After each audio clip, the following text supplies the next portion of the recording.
maniwala ka lang sa salita ng Diyos, lumakad ka sa kaliwanagan. Sabi ng Efesyo 5 verse 8, anong sabi ng Efesyo 5:8? Sapagkat noong panahon kayo'y kadiliman, datapwat ngayon kayo'y kaliwanagan sa Panginoon.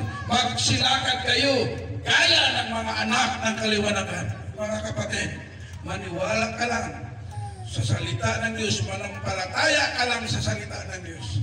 Lumalakad ka sa kaliwanagan. At dati ikaw nandyan sa kadiliman.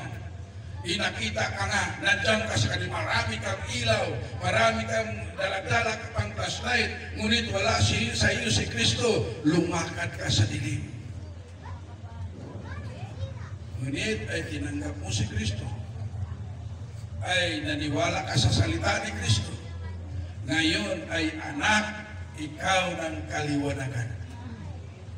Liwanag.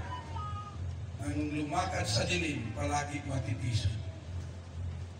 Palagi matapilok. Ilang bisis ka natiso sa paglilingkod. Ilang bisis ka na natapilok sa paglilingkod. Kung natapilok ka pa ngayon, natitisod ka pa ngayon, matisurin ka pa. Kung matisurin ka pa kapatid, hindi ka lumalakad sa liwanag. Ngayon, kung manampalataya ka sa salita ng Diyos, ay dapat lumalakad ka sa kaliwanagan.